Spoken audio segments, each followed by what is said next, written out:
So welcome everyone to the second talk of the semester. So this talk is hosted by the Plurilingual Lab Speaker Series as well as the BILD Belonging, Identity, Language and Diversity Research Group and DISE Research Talks. So we're very happy today to welcome Dr. Shakina Rajendram from the Ontario Institute for Studies in Education at University of Toronto. So today, Dr. Rajendram will share findings about her study that took place in Malaysian classrooms that have an English-only language policy, as well as language hierarchies. And so she'll talk about the power and the agentive and transformative power of student-led translanguaging practices. She'll also share implications about language policy and pedagogy. So today, Dr. Rajendram will have an hour for her talk. The talk will be video recorded, and this will be followed by a 30-minute discussion period that will not be video recorded so that everybody feels comfortable participating as much as they want. And finally, we'll also be taking pictures today, so if ever you're not comfortable with that, just please let Angelica, Ben, or I know so that we don't take your pictures or post them. So, the floor is yours. Thank you so much for that really nice, kind introduction and a really great summary of my research. And thank you very much, Angelica, for the invitation to be here today. I know the weather is not the greatest, so I'm really glad that you were able to make time to be here. And I'm really thankful for the opportunity to share with you some of the findings of my PhD research, which I completed earlier last year. But I'm most of all looking forward to the discussions we will have after about how some of these findings might apply in your respective contexts. So just to give you a little bit of background about myself, I was born in Malaysia and I also went back to Malaysia during my PhD to conduct my PhD study there. And Malaysia is a country of about 31.7 million people located in Southeast Asia, just above Singapore and just below Thailand. There are three main ethnic groups: the Malays, who make up about 68.6% of the population, the Malaysian-born Chinese, who make up about 23.4% of the population, and then the Malaysian-born Indians, who make up the minority, around 7% of the population. So why Malaysia for my PhD study? There were four main reasons why I considered the country to be a significant site for my PhD research. And firstly, and most importantly, as I just mentioned a few minutes ago, I was born in Malaysia, so I had very much a personal connection to the country. But I also had some professional connections through my teaching. From 2010 to 2014, I taught in an elementary or primary school in Malaysia, which was situated in an Indian community. And this school I'm going to call Rose Hill National Type Tamil Primary School. And later on in the presentation, I'll be telling you a little bit more about my time there, a little bit more about the students and the teachers there, and I'll share with you some of my teaching experiences. Secondly, I found the cultural and linguistic context of the country to be incredibly complex and important. Malaysia has about 137 plus living languages, and most Malaysians speak at least 3 languages, usually many more than 3 languages. Malay is the official medium of instruction, and it's the official language of the country. It's used as the medium of instruction in most public schools. It's also taught as a separate language subject beginning in kindergarten. All Malaysians also speak in English, as we learn English also as a compulsory subject beginning in kindergarten. English is used as the medium of instruction in private and international schools. It's also used as the medium of instruction for some subjects, math and science subjects, in public schools, and it's also taught as a separate language subject.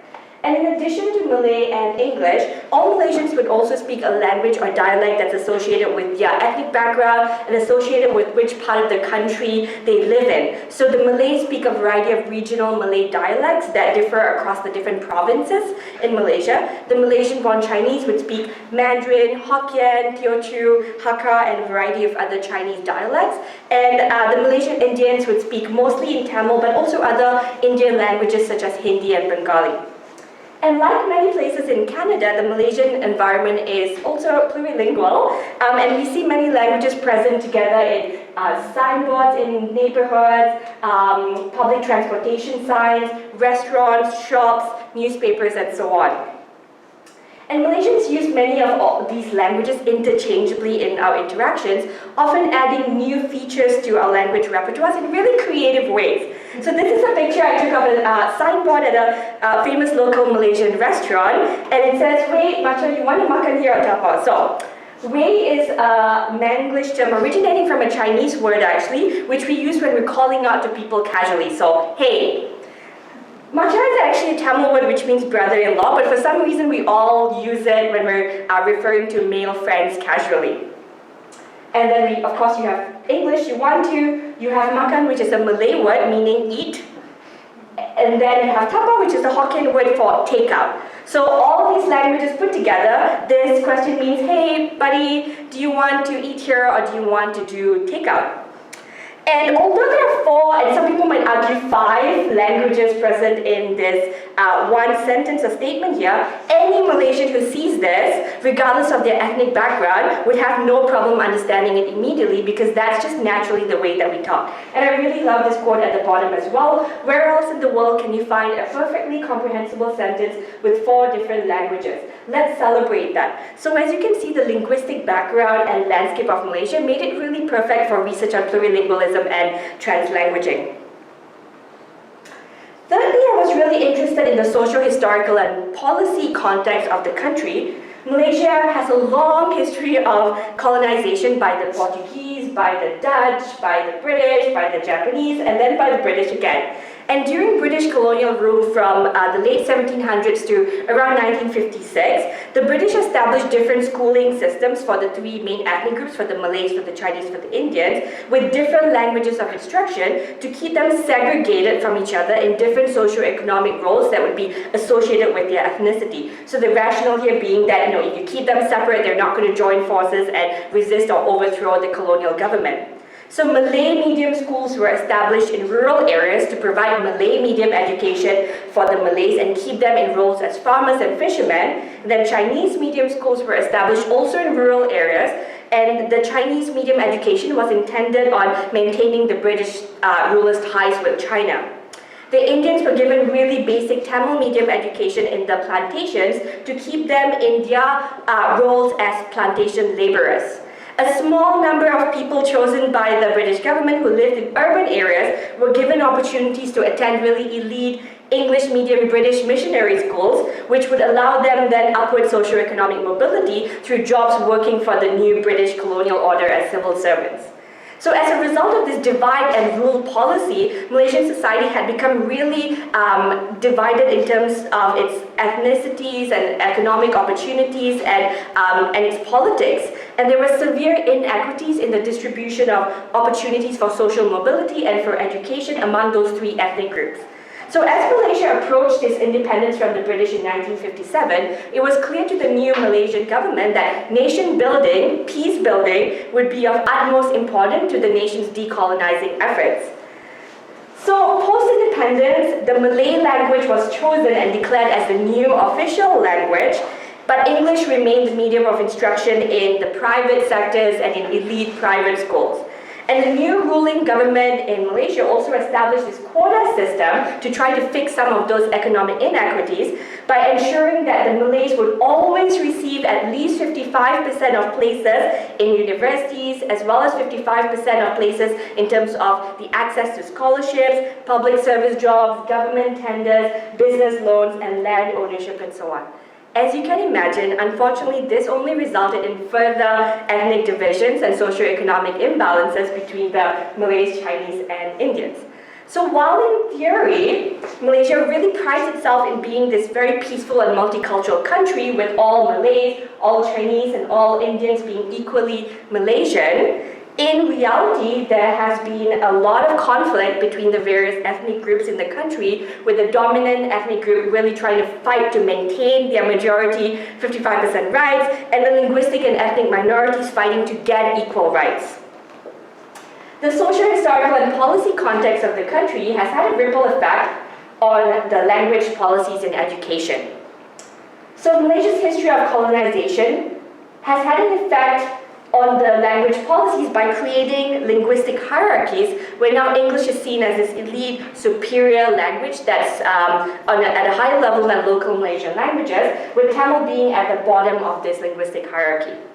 So despite the multilingual environment around us and despite the multilingual background of all Malaysians, when it comes to education, there are still monolingual policies where English, Chinese, Tamil and Malay are still kept separate, used as separate mediums of instruction through different schooling systems. And racial linguistic ideologies are continuing to perpetuate many English classrooms where there are often monolingual, English-only policies in place. So during my time as a student and then during my time as a teacher in Malaysia, I observed that in many of the English classes, there was a very strict only speak in English policy enforced by the teachers, and this would make all the students feel, really demotivated and afraid to speak in class. And when I spoke to one student and asked her, how does it make you feel when you're not able to use all the languages you would naturally use outside the classroom, she said that it made her feel like we're prisoners, like a bird in a cage. So in the classes that I taught when I became an elementary school teacher, I chose, of course, not to implement an English-only policy, but to plan collaborative lessons where students were working together using all of their shared languages. And I observed that my students felt really empowered because they could communicate their knowledge, they could communicate their ideas using any and all of the languages that they felt the most comfortable and confident in. So my students began to take on the role of language experts who would share the responsibility with me of teaching one another. And this built an environment of mutual collaboration where students were using all their plurilingual resources to support each other's learning. It was only many years later when I came to OISE to do my PhD that I started to understand theoretically what was happening pedagogically in my classroom. So the theory of translanguaging helped me put a name to what was happening between my students, and I came to understand that when students were using all of those languages, English and Malay and Tamil, together during their collaboration, they were translanguaging. They were not using Tamil, English and Malay separately as different language systems, but rather all together in a dynamic, flexible, and fluid way as part of one integrated unitary language repertoire. And then Garcia Liwei's concept of translanguaging as co-learning also really resonated very closely with my teaching experiences. So translanguaging as co-learning would take place in classroom environments where students form a collaborative community of practice through the use of their shared languages and cultures. And consistent with this idea of translanguaging as co-learning, I observed that my students had formed this community of practice through the use of their plurilingual resources, and I saw individual as well as collective learning taking place among the students in my classroom. So really fascinated by the theory of translanguaging, I started to delve deeper into the research and literature on it. But the more I read, the more I came to see the areas where more translanguaging research or different kinds of translanguaging research were needed. Firstly, I observed that there was a need for more translanguaging studies to be conducted in post-colonial Asian contexts, given the political and colonial history of those countries. Secondly, I saw that most translanguaging studies in North America took place in the bilingual education context, and there was a need for more research in other types of language contexts, such as an education context where there were 3 languages being taught officially in different capacities. So this made Malaysia and that school that I used to teach in Rose Hill a perfect fit for my research. However, I also observed that most of the existing studies focused on a very teacher-led type of translanguaging pedagogy, and studies had not really focused on student-led agentive translanguaging. So there were studies that did talk about translanguaging among students, but they always positioned it as something that just kind of happened spontaneously, this uncontrollable phenomenon that just happened naturally, rather than as an intentional pedagogical action taken by empowered students to be supporting one another. In addition, most of the studies that I read at that time were conducted in a product-oriented manner rather than a process-oriented manner. And what I mean by this is that they would focus on the benefits or potentials of translanguaging as a way to develop proficiency in another language, as a way to develop their understanding of a concept, so always as a means to an end. And I wasn't really able to find many studies that looked at what happened while students are actually translanguaging. What are the choices they are making when they are translanguaging? Which parts of their plurilingual repertoire are they using? Which parts of their plurilingual repertoire are maybe they're not using? And what are they actually learning from the process of actually doing it, of actually using those plurilingual resources in their speech, in their interactions? So to address those gaps in the research, I designed my theoretical framework based on translanguaging and critical sociocultural theory. So according to sociocultural theory, learning is mediated, or learning happens through social interactions and through the co-construction of knowledge among a group of learners in a community of practice. And the sociocultural concept of collective scaffolding suggests that students, when they get together, they can actually pool together all their resources and they can act as experts who can collectively guide or support each other through interactions that are known as exploratory talk. And I'll be giving you some examples of exploratory talk later on. And they scaffold one another through the discursive process of negotiating their linguistic and cultural identities and their shared context. Another sociocultural concept that became central to my study was the idea of affordances, which refers to what is available to the person to do something with. And from this perspective of affordances, learning arises from the various types of opportunities or for meaningful action and interaction that are offered to an engaged participant within a learning context. The concept of affordances also relates action to social context. So learners' actions are believed to be mediated and at times constrained by social, interactional, cultural, institutional, and other contextual factors.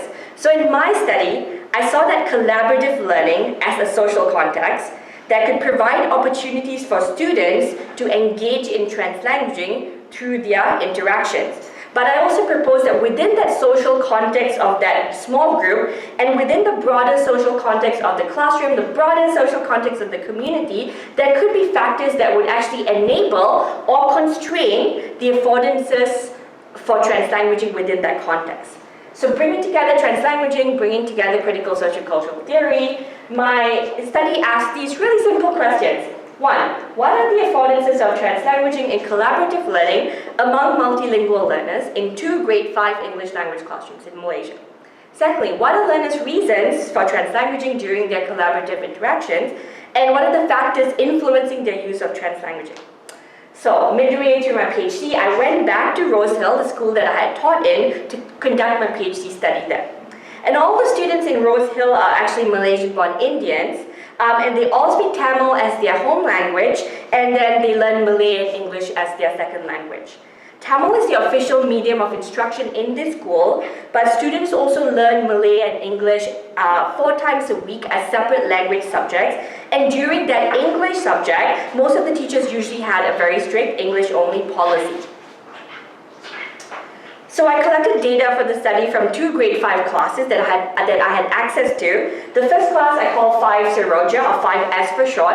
There were 31 students in this class. Most of them were from upper middle class families and had an upper intermediate language proficiency level. So students in Rose Hill, they're streamed into classes based on their performance in the year-end summative examination. So in general, most students in a class would have a similar language and academic performance level. Speaking in all the languages, or are you speaking about English specifically? So usually, yeah, how it would work is that it would be the end of the year summative examination, and then an average of that would be taken. So the year-end summative examination, of course, they have different exams for different language subjects and also for their core subjects, such as math and science. And then an average of that would be taken to determine their overall placement in that cohort of grade 5 classes, and then they would be put into classes based on that. So their average score would tend to be a reflection of their general language proficiency across all the different languages. And we'll talk a little bit more about that during the discussion, because I do have an important implication about how students are placed in classes and what affordances could arise or be constrained by that. So the English teacher in 5S, Miss Shalini, was also a Malaysian-born Indian, and she enforced an English-only policy, but she told me that she knew that despite the English-only policy, students were still continuing to use other languages anyway, and she couldn't really stop it, although she was trying really hard to do that. In the second class, which I'm going to call 5K Qua 5K, most of the students were from a lower middle class families. They had a lower intermediate language proficiency level. And their English teacher, Ms. Cavanagh, also a Malaysian-born Indian, didn't enforce a very strict English-only policy. She herself sometimes would resort to using Tamil and Malay when she was not able to explain things completely in English, but she would encourage students from time to time to try and speak in English. So no official English-only policy, but English was encouraged at all times. Both classes used what we call in Malaysia a modular curriculum approach. So each lesson focuses on one language skill or module, so listening and speaking, reading, writing, grammar, and language arts. And in each lesson, students would work together in groups of 3 to groups of 5 on different collaborative learning activities such as debates and storytelling and writing essays or expository texts, creating recipes and dramas and role plays and so on. My data sources for the study included 100 video recordings of students as they were interacting and working together in their small groups of 3 to 5. And each of the video recordings was 30 minutes to 1.5 hours long. Most of them were about 1 hour, 1.5 hours long. I also had interviews with 55 students and the 2 English teachers. I collected artifacts of students' work and artifacts of languages around the classroom and how students would be using different languages even outside the classroom. And I, of course, kept extensive field notes and kept a reflexive journal entry as well, where I reflected on my classroom observations. To analyze the data, I used a method that I call sociocultural critical discourse analysis. So in using this method, firstly, I drew on elements of discourse analysis to help me understand the more linguistic aspects of individual students' language use. So for example, the specific languages that they were using, the specific language features that they were using when they were translanguaging. Secondly, I used elements of socio-cultural discourse analysis to help me understand how students were using their language during their collaborative learning as a tool for collective thinking. So for example, looking at the social functions that students' use of translanguaging would fulfill within that context of that collaborative learning activity. Then I also drew on critical discourse analysis to help me explain the relationship between individual students' language use and their collaborative interactions and the broader classroom policies and practices, and of course the broader social, historical, cultural, and political factors that were framing their discourse.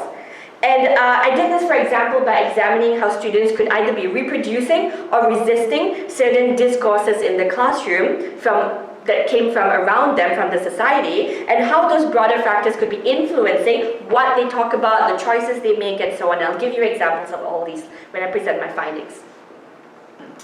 Altogether, I analyzed 100 transcripts using both quantitative and qualitative methods, and my unit of analysis was a speech act, which I defined as an utterance serving a specific function, such as a statement, a request, a command, a question, and separated from other utterances or speech acts through pauses or a change in function.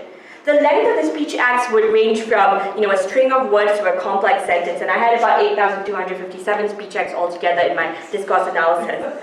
So in Fairclough's critical discourse analysis framework, there are 3 procedures of analysis: description, interpretation, and explanation. So I incorporated those 3 analytic procedures into my approach.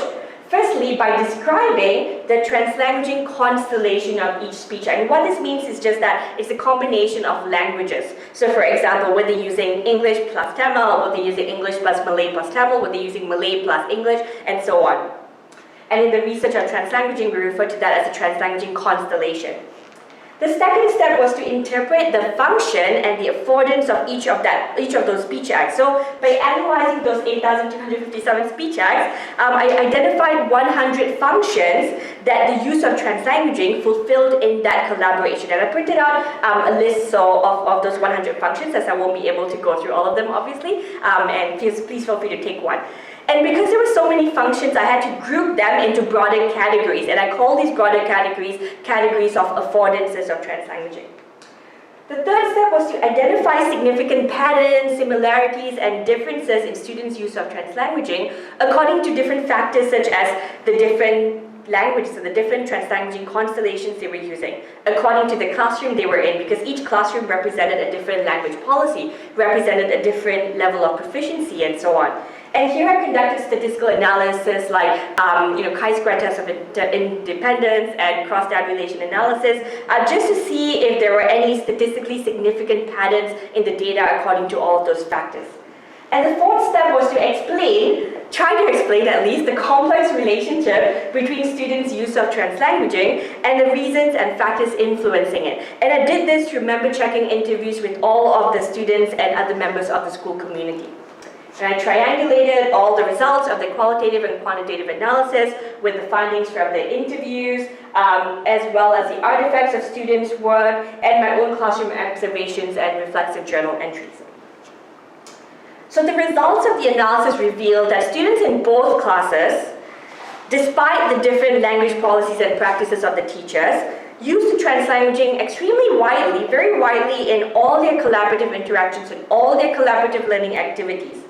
And their use of translanguaging was student rather than teacher-led, meaning that they very strategically and intentionally used translanguaging to accomplish those 100 functions, which I grouped into 4 big categories.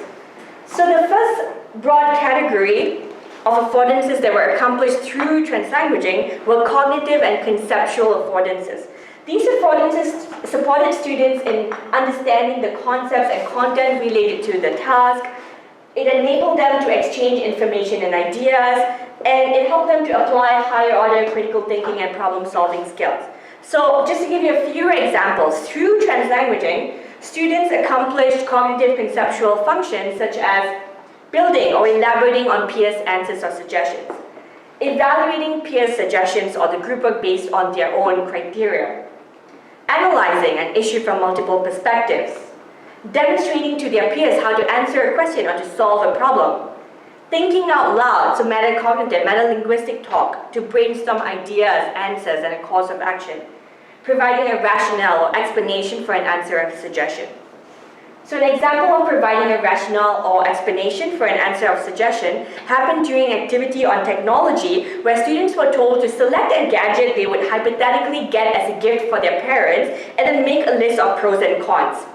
And so Risha suggested to her friend Divya within this group that, and I'm only going to read out the English translations just for the purpose of time, but the green represents Tamil and the black here represents English. So Risha said to her friend that, hey, instead of a digital camera, we should pick a mobile phone. But Divya disagreed with the suggestion, no. So Risha provided a rationale for her suggestion by saying, but you know why we should pick a mobile phone? We can take photos with a mobile phone, we can make calls, so there's a lot that we can actually write about a mobile phone, thus rationalizing her suggestion and how it would be helpful for that task that they had to engage in. An example of analyzing an issue from multiple perspectives was when students had to read a story about a judge and take on and they had to decide what the judge would, they had to decide what would happen at the end of it. And so Kirtana takes on the perspective of different characters in the story to try to analyze what the best outcome of it would be. So she says, if I was a judge, I think I would give the same judgment to everyone, but then, I don't know, the farmer won't like it, so then she goes on to just take the perspective of all the characters in the story before deciding on the final conclusion, together with her group mates. And there are more examples, of course, in the appendix that you're free to take later on. The second broad category of affordances of translanguaging were planning and organizational. So these affordances help students to demonstrate their autonomy in planning and organizing roles, responsibilities, and tasks within the group, and to really coordinate their collaborative efforts more effectively. And here are some examples of planning organizational functions that took place through translanguaging. Assigning roles, so asking peers to take over tasks based on their skills and expertise. Explaining the procedures or instructions of a task. Giving peers instructions or directions on what to do. Discussing or deciding on the goals and scope of a task. Planning and organizing materials for an activity.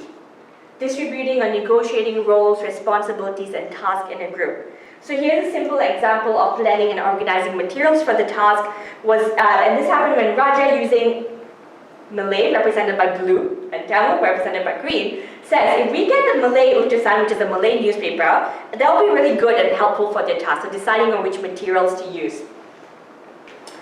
An example of distributing and negotiating roles or responsibilities or tasks in the group was when Asha was trying to figure out who was going to present their finished work to the class. And she says, who's going to present? And Tanisha says, all of us will read. We'll read one sentence each, so distributing roles equally.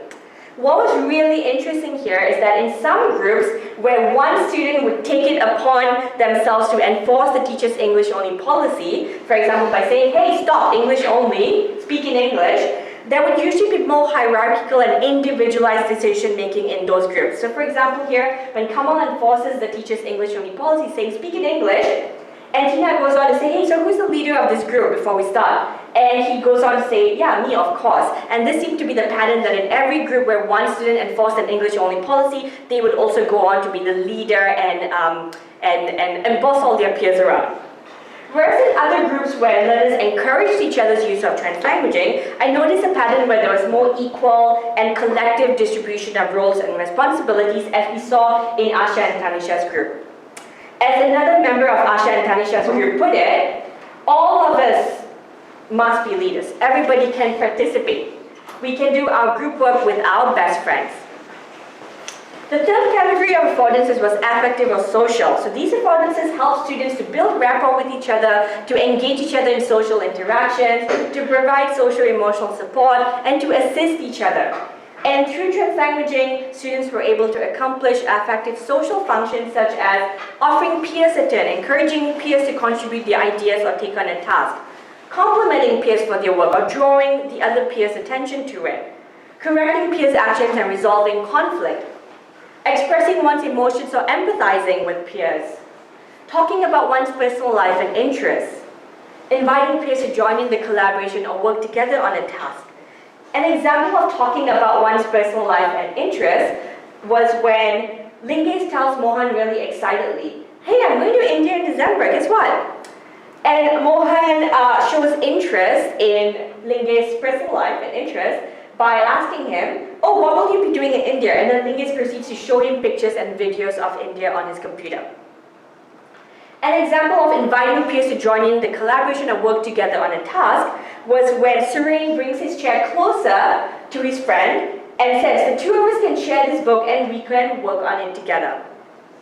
The fourth and final category of affordances were linguistic and discursive. So these affordances enable students to learn and use the linguistic structures and features of discourse required to complete a task and to support each other's linguistic and discursive knowledge.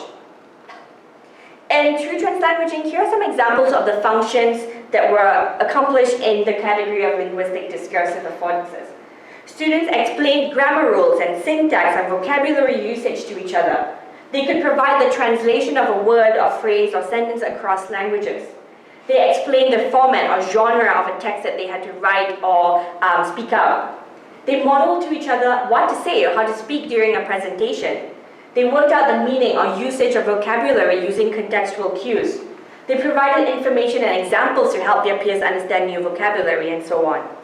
So an example of modeling to peers what to say or how to speak during a presentation was when Dinaran helps Raju prepare for his presentation by saying, hey, this is how you say it, welcome, my name is Raju, and then you introduce everyone's names. An example of working out the meaning or usage of vocabulary using contextual cues is when Harani and a friend were struggling to understand what the word bow meant, and then they worked together to figure out what that word meant by looking at the context and looking at the pictures around the word, looking at the words before and after the word, and then collectively coming up with a shared agreement of what they thought the word bow meant. And here's an example of providing information or examples to help these peers understand new vocabulary. So when Keisha had trouble understanding what a bracelet was, instead of just providing the translation, Monisha began to demonstrate what a bracelet meant. So she said, when we put it like this, like something your mom would put around her wrist, so that's what it is. So you'll see that Monisha's use of non-verbal language, as well as the use of things like the videos and the images on the computer, the use of gestures and actions, for example, drawing, bringing one's chair closer to his peer, all serve as evidence as that all translanguaging is multimodal, as Garcia and Liwei say. So even with an English-only policy in place in some of those groups and classes, many students were still able to exercise their agency in translanguaging multimodally For example, for translanguaging through their writing and images, by translanguaging by bringing in plurilingual songs and videos, by bringing in plurilingual cultural artifacts and things like bilingual food labels to support their learning, and by affirming their peers' use of translanguaging non-verbally, for example through nodding. So during the interviews, I replayed these situations or showed students transcripts when they were translanguaging, and I asked them for the reasons why they did this, and the reasons they provided really matched the results of my discourse analysis. The most commonly cited reason for translanguaging was to support each other's language learning. For example, Sylvia said that in one sentence my friend didn't understand. If I tell in English, she cannot understand the word. If we explain in Tamil, then only she can understand and she'll improve her language. And Kishore suggested that his group's use of translanguaging was intentional, so they would strategically make a plan to use English and Tamil to help their friends who didn't understand something. So he said, if somebody don't understand English, so we do the plan. We plan. First we talk in Tamil, then 50% English, 50% Tamil, and he went on to provide this really complex and sophisticated language use formula. And students who were at the receiving end of this translanguaging support, such as Danisha, confirmed that it really did help them understand the lesson better. So Danisha said, when I asked my friend what an English word is, they'll explain it in Tamil so that I understand the meaning of the word. They taught me what I didn't know, and now I understand it. Building rapport with peers and resolving conflict were also among the top reasons cited by students for their use of translanguaging in their collaborative groups.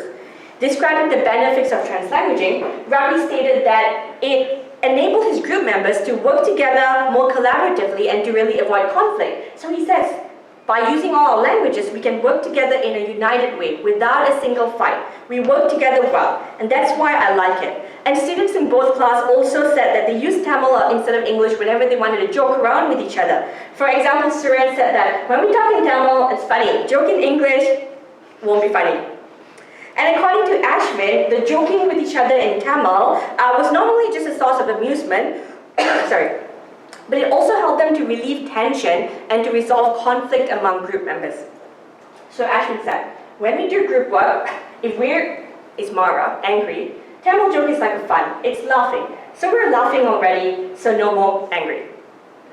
And indeed, my observations of students as they work together really supported their accounts of how translanguaging helped them build more cohesive groups and resolve conflict. So I observed again an interesting pattern in the data that when translanguaging was used really often in an interaction, the learners would feel free to speak more freely with one another, and there was more friendly banter and social talk. And whenever there was a misunderstanding between all group members, between one or two of the group members, all of the other group members would actually get involved in order to solve that problem and bring the task back on track. And everyone would participate and lead the group equally, which would create greater rapport among the group members. The third reason cited by students for the use of translanguaging was asserting cultural identity and preserving their culture. So Jim Cummins asserts that students can only engage academically in class to the extent that their classroom interactions are identity affirming. And the findings of my interviews with the students really did confirm that students felt dejected when their cultural and linguistic identities were not affirmed in the classroom. So students in classes or groups with English-only policies expressed great sadness and suggested that being prevented from speaking in Tamil really contradicted their identity as Tamilians. So Malini said that, I feel really sad when she was not able to translanguage. We born Tamil girl, but the teachers say we must talk in English only. And similarly, Premal acknowledged that when there was an English-only policy in place, he felt sad because for me, I'm Tamil boy in a Tamil school. On the other hand, when learners were able to use translanguaging because the group members supported their use of it, they described feeling happy because Tamil is our mother language. And like Tanisha, Sylvia emphasized that Tamil is important because Tamil is our mother tongue. Mother tongue means my grandmother, my mother, my father, my grandfather all speak in Tamil. Students also connected the act of speaking in Tamil with bringing their culture into the classroom. For example, Meena explained that then only then can we bring our culture into the classroom. then only we won't forget our culture. So I think Tamil is important. And consistently, one of the functions that I identified in my long list of 100 functions was actually getting ideas and information for a task from local culture. Another significant theme that arose in the interviews related to students' agentic use of translanguaging was to help them draw on knowledge and make connections across languages. So talking about how all the languages in their plurilingual repertoire were connected, students would start giving me examples of similarities between the languages, especially between Tamil and Malay. So for example, Naresh explained to me how the word ship sounded exactly the same in Malay and Tamil. So he said, in Tamil we say couple, in Malay, couple. So even if we say couple in Tamil, everyone else can still understand this. And like Naresh, other learners also talked about that reciprocal relationship between languages. Several students suggested that translanguaging could really help them think about concepts in one language, express them in another, thereby allowing them to draw on their knowledge from a unitary language repertoire. Describing their thought process while translanguaging, Ashwin explained that group work is campur or mixed, Tamil and English. First we think and write Tamil, then we give to, or what he means is to say is that we replace those words, we transfer it to English. When we transfer it to Tamil and Malay, then only we understand. And Keisha's quote represents this really important interdependence between languages in someone's plurilingual repertoire. She says, because we use 3 languages also, we can learn all 3. In a lesson in 5 Kekwa on food nutrition, which was the topic, I observed firsthand how the use of translanguaging really allowed students to draw on their content knowledge that they had learned across the different language areas and to use this knowledge to make connections across languages. So in this class, students were really having trouble understanding words like nutrition and nutrients. At first, the teacher tried really hard to explain the word nutrition to them only in English.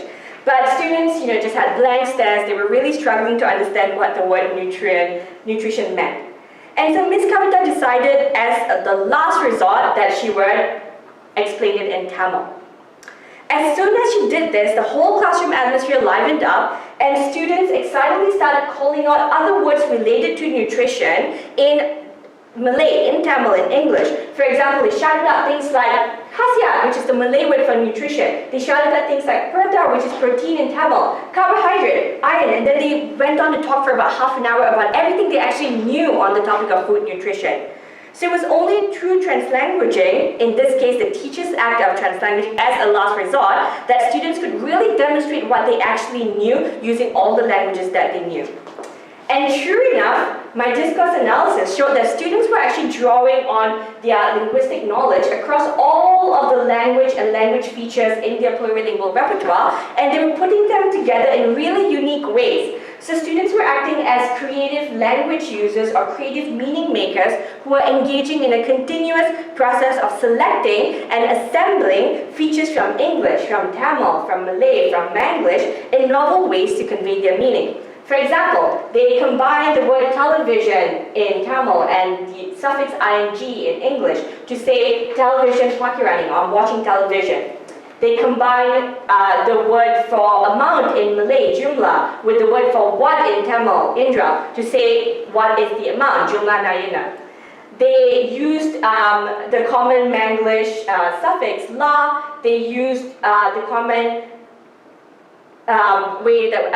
the way that comes from Chinese, which is a way of greeting people, to say things like malaway, or I'm feeling shy, or things like kamla, which means hey, just come.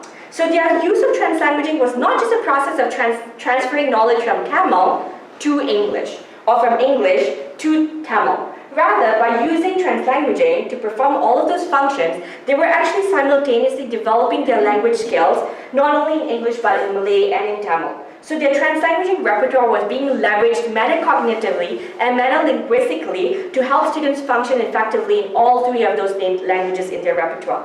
And as one student, Lingam, so eloquently summarized my entire thesis in one sentence, as far as I'm concerned, Tamil helps English and English helps Tamil, English and Malay help Tamil, Tamil helps English and Malay. Although students use translanguaging very widely in all their interactions, A really important, significant finding of my research is that their translanguaging repertoire was not their whole language repertoire, meaning they didn't actually use all the languages in their repertoire equally while translanguaging. The quantitative analysis indicated that students in both classes used different translanguaging constellations, usually to accomplish different functions. For example, Tamil was used most frequently for affective, social, and for planning organizational functions. There was also a statistically significant relationship between students' language choices and which classroom they were in. But an interesting similarity between students in both classes was their infrequent use of Malay and translanguaging constellations with Malay. So you might have noticed a lot of green representing the Tamil, but not a lot of blue representing the Malay. And it was only when I took all of these results back to students in the member checking interview that I could find out what the factors were that were actually influencing or even constraining the specific language choices that they were making while translanguaging.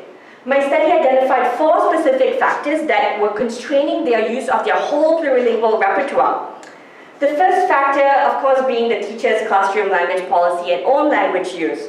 So, as you can imagine, students in the class without the official English-only policy would use Tamil and Malay a lot more often because they knew that they wouldn't be penalized for the use of English.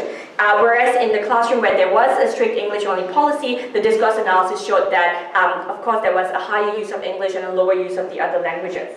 So in 5 Kikwa, which is the classroom where the teacher would herself sometimes resort to using translanguaging and would encourage English only but not enforce a strict English only, she herself sometimes used Tamil, Malay, and English, as you see in this picture of the whiteboard, to explain some really abstract concepts or abstract linguistic features, or sometimes to translate vocabulary, sometimes to elicit background knowledge, sometimes to track students' understanding. So here's an example where she used English, Tamil, and Malay to explain to students how they could use the interrogative pronoun which correctly in a sentence. And Lingam, from Ms. Kavita's class, reported that because he knew that his teacher sometimes used Tamil and Malay, he would never hesitate to ask her to explain things to him in Tamil. So he said, if I don't understand a word, I show it to teacher. I know that teacher will use Tamil to explain it really well to me. But his feeling of ease in asking Ms. Kavita for help stood in stark contrast to how he felt about his former English teachers in former grades, because there was a different teacher each grade who did have a strict English-only policy. So talking about how he felt about previous teachers and previous classes, he said, teachers say, don't talk Tamil, sad.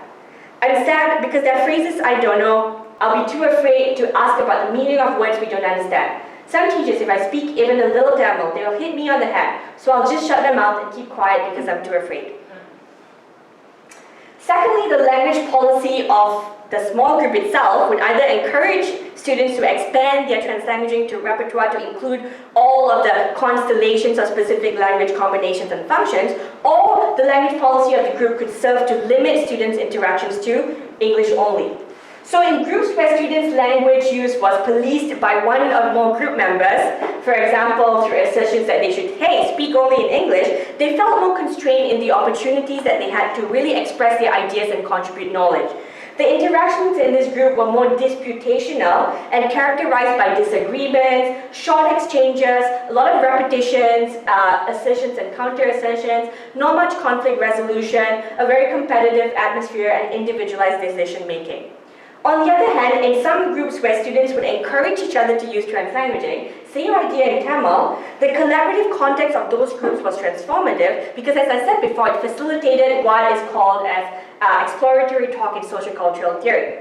Exploratory talk is a type of talk that involves students sharing ideas and information, encouraging others to contribute, motivating peers, treating each other's ideas and opinions with respect, creating an atmosphere of shared purpose and trust, and engaging in joint decision-making.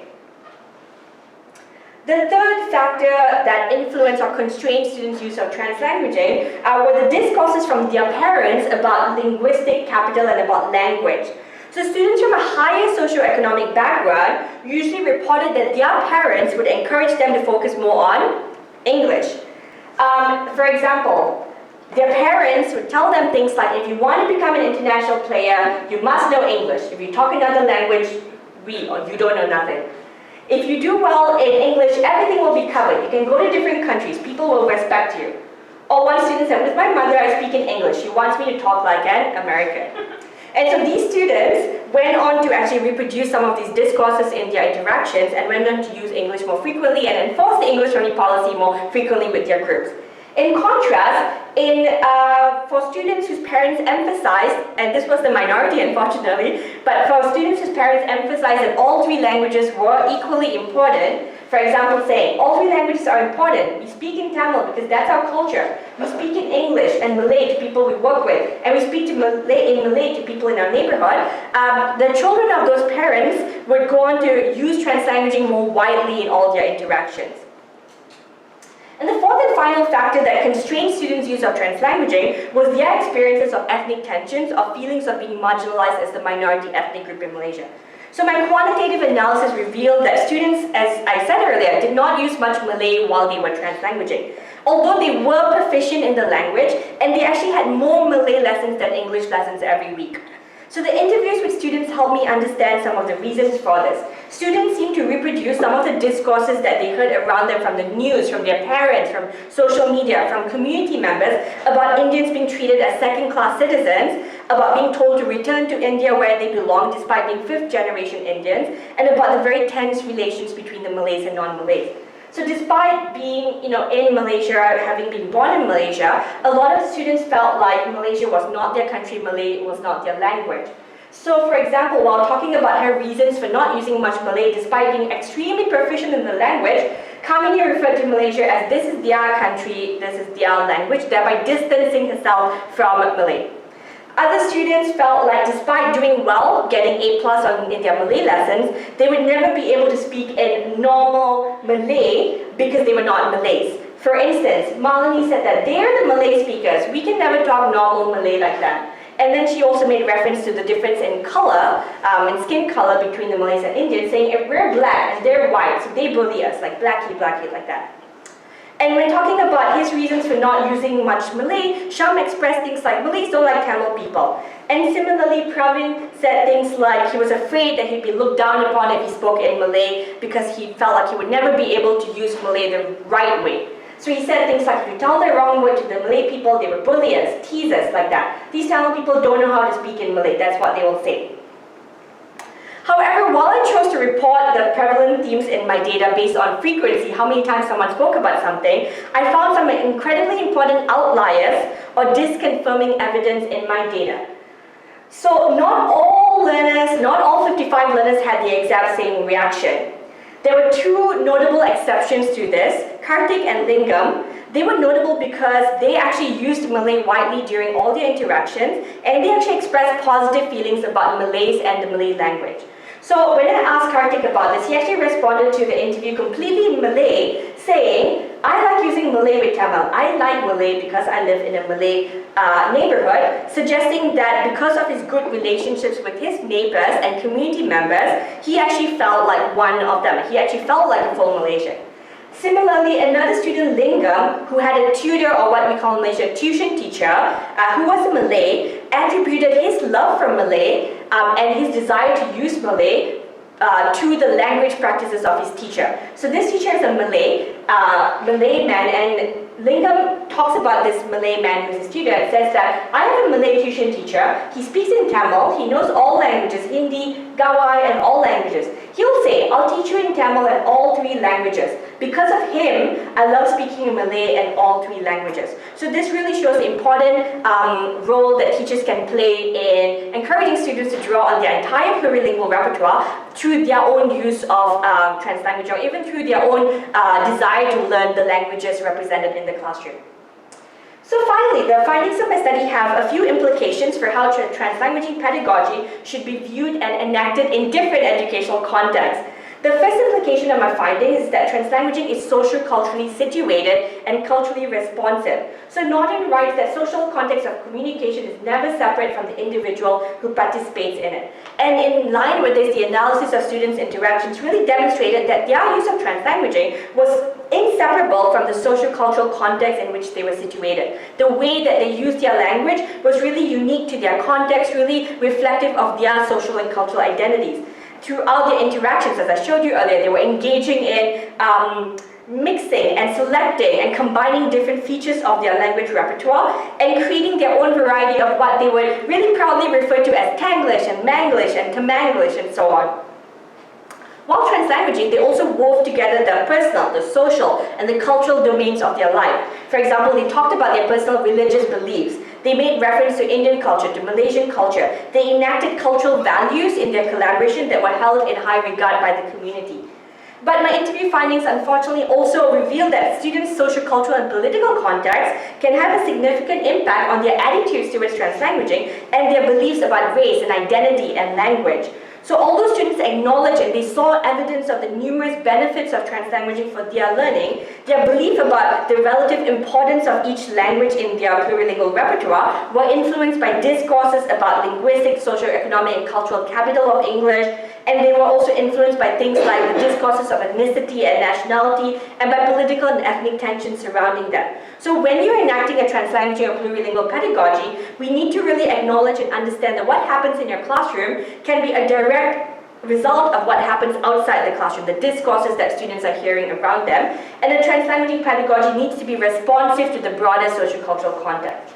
The second implication of my study is that translanguaging is both a resource for learning as well as a process of learning in itself. So while product-focused studies revolve around the assumption that the goal of translanguaging needs to be develop skills in a weaker language, or to use one language to reinforce the other, or to fulfill a very temporary scaffolding function as a temporary bridge between languages, my study has shown that the process of translanguaging was in itself an act of learning because it provided a wide range of affordances that were conducive to learning. So if you want to enact a translanguaging pedagogy that focuses on process rather than product, you would recognize the natural and fluid discursive practices that students are engaging in through their interactions and value those moment-by-moment practices as actual opportunities for learning. And the third implication from my finding is that translanguaging is a collaborative and agentive pedagogy for multilingual students in minoritized communities. The findings of the study indicated that the social context of those small groups would play a significant role in determining if the students' agentive use of translanguaging could thrive. The supportive context of peers really created this translanguaging space where students felt like they could exercise their agency in translanguaging with each other despite the monoglossic norms around them. And with the support of their peers, they felt empowered to resist the English-only policy by finding really creative ways to access multilingual materials, by using their translanguaging repertoires in really inventive and flexible ways to fulfill a wide range of affordances that became really conducive to their individual as well as collective learning. So you might remember this quote from earlier on, the beginning of my presentation, when I first spoke to Malini and I asked her how she felt when she couldn't use her home languages in the classroom. She said that she felt like we're prisoners. If we don't have freedom, we're like a bird in a cage. So talking to Malini again after the study, I saw a really powerful example of agency and empowerment in translanguaging. A few days before I interviewed Malini again, the school had celebrated Malaysian Independence Day. And as part of the celebration, the birds that you see here in this picture, in this cage, were released from the cage to signify the release of country from its British colonizers.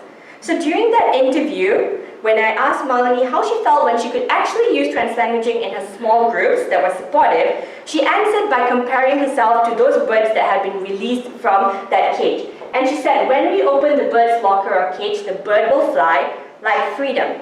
So Malini demonstrated her agency in symbolically opening up that lock and cage that the English-only policy represented through her agentive use of translanguaging as an empowered learner. How many more minutes do we have? We have 1 minute. Okay, yeah, so this is my final slide. In my thesis that I hope some of you maybe will look at, I bring together all those findings and implications, and I propose a critical collaborative translanguaging pedagogy approach for multilingual classrooms in other contexts. So I suggest that the translanguaging is going to happen whether it's legitimized by the teacher or not, But teachers are capable of actually really using pedagogical translanguaging in strategic ways to further expand students' translanguaging repertoire so it includes all of the languages that they actually know. And I propose that instead of translanguaging pedagogy being just teacher-directed or student-directed, it should be a two-way, dynamic, and participatory process where teachers intentionally design strategic lessons based on the principle of translanguaging, but they need to be informed and responsive to the ways that students are naturally already using translanguaging in their peer interactions. And the successful implementation of this pedagogy would of course be dependent on several factors as indicated by the 4 components in the outer circle. Firstly, the school structure needs to promote plurilingualism and needs to provide spaces within the curriculum where teachers can do co-planning and co-teaching so that learners themselves can develop that cross-linguistic flexibility and cross-disciplinary knowledge. And this collaborative inquiry between teachers teaching different languages and subject areas can really generate more school-wide openness to the value of plurilingualism translanguaging.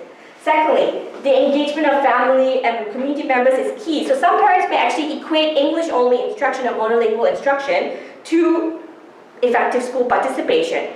So students need to be surrounded at home by discourses that are consistent with what they're doing in the classroom. And teachers can build classroom-home community partnerships by inviting parents and community members into the classroom to talk about their languages, cultures, to teach language, even to learn language from the other students in the classroom.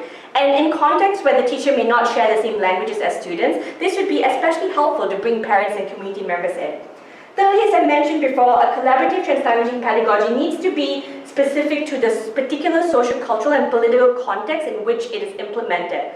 So it should incorporate all of the languages and cultures in that particular context, but it should also encourage a critical consciousness or conscientization where students can create a space for resistance and social justice by including even language practices that they may not speak but may be minoritized in that classroom. Because we know that language teaching, especially in post-colonial context, is inescapably ideological, is inescapably political, and so a critical translanguaging approach would involve teachers really making space for the diverse experiences and language practices of racialized speakers. And finally, and most importantly, I feel like one of the most significant findings of my study was that students were agentively moving language policy from the ground up. So I believe that at the macro, meso levels, we need to have policies and structures in place that do promote multilingualism as the norm, but at the micro level of the classroom, even teachers and students as policymakers can play a really important role in moving those language policies from the ground up as agentive empowered language learners. Thank you very much. I look forward to the discussions that we will be having.